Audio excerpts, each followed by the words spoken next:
আসসালামু আলাইকুম। আশা করি সবাই ভালো আছেন। কবির আইটি একাডেমিতে আপনাকে স্বাগতম। আমরা যারা একাদশ শ্রেণীতে ভর্তির জন্য পেমেন্ট ছাড়া আবেদন করেছিলাম, এখন মোবাইল ব্যাংকিংয়ের মাধ্যমে কিভাবে আবেদন ফি পরিশোধ করা যায়, চলুন প্রসেসটি শুরু করা যাক। প্রথমে আমি একটি ব্রাউজার ওপেন করে নিব। ব্রাউজার ওপেন করার পর আমি ব্রাউজারের সার্চ বক্সে লিখব XI ক্লাস admission.gov.bd লিখে আমি সার্চ দিব। সার্চ দেওয়ার পর আমাদের একাদশ শ্রেণীতে স্মার্ট ভর্তি সিস্টেমটি অপশনটি চলে এসেছে। আমরা পেমেন্ট ছাড়া যারা পূর্বে আবেদন করেছিলাম, এখন আমরা দেখব যে কিভাবে পেমেন্ট করা যায়, ভর্তির আবেদন ফিটি কিভাবে পেমেন্ট করা যায়। পেমেন্ট করার জন্য প্রথমে আপনাকে চলে যেতে হবে লগ ইন অপশনে। লগ ইন অপশনে গিয়ে আমি ক্লিক করব। লগ ইন অপশনে ক্লিক করার পর আমার EDUID আর পাসওয়ার্ড দিতে হবে।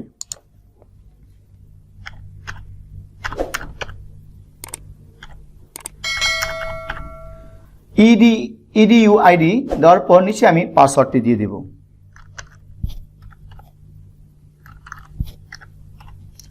পাসওয়ার্ডটি দেওয়া হয়ে গেলে আমি লগ ইনে ক্লিক করব।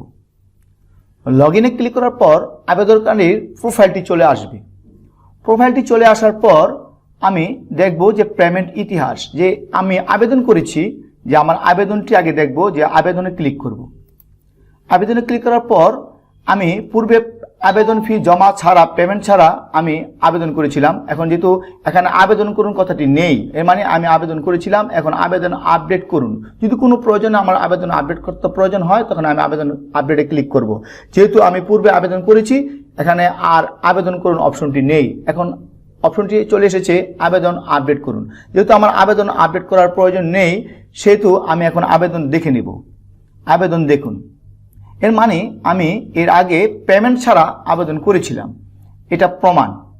এখন আমি যেহেতু পেমেন্ট ছাড়া আবেদন করেছি, আমার আবেদনটি জমা হয়েছে, এখন আবেদনটি আমি পেমেন্ট করতে চাই, যে এখন আবেদন ফি জমা দিন।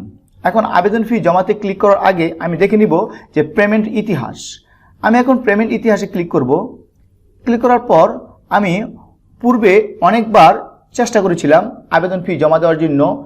ট্রানজ্যাকশন আইডি, গেটওয়ে, খাত, এগুলোর পরিমাণ চলে এসেছে, কিন্তু একবারও টাকা কোনো পেমেন্ট হয়নি। যেহেতু টাকা পেমেন্ট হয়নি, এখানে চলে আসবে সোনালী সেবা। যেহেতু মোবাইল ব্যাংকিংয়ের মধ্যে টাকা পরিশোধ করব, এই জন্য আমাকে একটি মোবাইল ব্যাংকিং মাধ্যম ওয়েব ব্যবহার করতে হবে। আমার এখানে পেমেন্ট ইতিহাসে কোনো টাকা এখনো পর্যন্ত কোনো পরিশোধ হয়নি। যেহেতু পরিশোধ হয়নি, আমাকে চলে যেতে হবে আবেদনে ক্লিক করব। আবেদনে ক্লিক করার পর আবেদন ফি জমা দিন, আবেদন ফি জমা দিনে ক্লিক করব। ক্লিক করার পর কিছুক্ষণের মধ্যে একটি গেটওয়ে চলে আসবে। হ্যাঁ, একটি গেটওয়ে চলে এসেছে, যে পেমেন্টের তথ্য, যে অ্যাপ্লিকেশন ফি আমি জমা দিব, পদে অর্থ 150 টাকা। এখন আমাকে আপনার পেমেন্ট গেটওয়ে নির্বাচন করুন। আমার দুইটা পেমেন্ট গেটওয়ে দিয়েছে। যেহেতু আমি মোবাইল ব্যাংকিংয়ের মাধ্যমে পেমেন্ট ভর্তির আবেদন ফিটি আমি পরিশোধ করব, সেহেতু আমাকে চলে যেতে হবে সোনালী ব্যাংক PLC-তে ক্লিক করব। সোনালী পেমেন্ট গেটওয়েতে ক্লিক করার পর একটি অপশন চলে আসবে, যে আপনাকে এখন গেটওয়ের পৃষ্ঠায় নিয়ে যাওয়া হবে। হ্যাঁ, আপনি যদি একবার আপনি অগ্রসর করুন, বাটনে ক্লিক করুন। আমি অগ্রসর বাটনে ক্লিক করে কিছুক্ষণ অপেক্ষা করব। অগ্রসর বাটনে ক্লিক করার পর অটোমেটিক একটি ইন্টারফেস চলে এসেছে, যে এখন আমার যে কোন মাধ্যমে আমি টাকাটা পেমেন্ট করব। আমি যেহেতু card, Sonali bank, mobile banking, internet banking, যেহেতু আমি মোবাইল ব্যাংকিংয়ের মাধ্যমে টাকা পরিশোধ করব, সেহেতু আমাকে মোবাইল ব্যাংকিংয়ে ক্লিক করতে হবে। মোবাইল ব্যাংকিং ক্লিক করার পর অনেকগুলো মোবাইল ব্যাংকিং ওয়েব চলে এসেছে। আপনার পছন্দ অনুযায়ী যে কোনো একটি মোবাইল ব্যাংকিং ওয়েতে ক্লিক করুন। যেহেতু আমি বিকাশের মাধ্যমে টাকা পেমেন্ট করব, সেজন্য আমি বিকাশে ক্লিক করব। বিকাশে ক্লিক করার পর যে আমাকে একটি ইন্টারফেস চলে এসেছে, এবং আমার 150 টাকা এবং প্রসেস ফি বাবদ 1 টাকা 80 পয়সা, টোটাল 151 টাকা 80 পয়সা আমার ব্যাংক মোবাইল থেকে কেটে নেওয়া হবে। সেজন্য আমাকে যদি সম্মতি থাকি, সেজন্য আমাকে কনফার্ম বাটনে ক্লিক করতে হবে। আমি এখন কনফার্ম বাটনে ক্লিক করছি। কনফার্ম বাটনে ক্লিক করার পর আরেকটি ইন্টারফেস চলে এসেছে। এখন আমি যদি পে উইথ বিকাশে ক্লিক করি, তাহলে আমাকে আরেকটি ইন্টারফেস চলে নিয়ে যাবে, যে পে উইথ বিকাশে ক্লিক করব। ক্লিক করার পর আমার এখন ইউর বিকাশ অ্যাকাউন্ট নাম্বার, যে মোবাইল নাম্বার থেকে আমার টাকা পেমেন্ট করা হবে সেই মোবাইল নাম্বারটি এখন আমি দিয়ে দেব। মোবাইল নাম্বারটি দেওয়া হয়ে গেলে আমি কনফার্ম বাটনে ক্লিক করব। কনফার্ম বাটনে ক্লিক করার পর আমার মোবাইলে একটি বিকাশ ভেরিফিকেশন কোড চলে আসবে। আমি এখন বিকাশ ভেরিফিকেশন কোডটি দিয়ে দিব।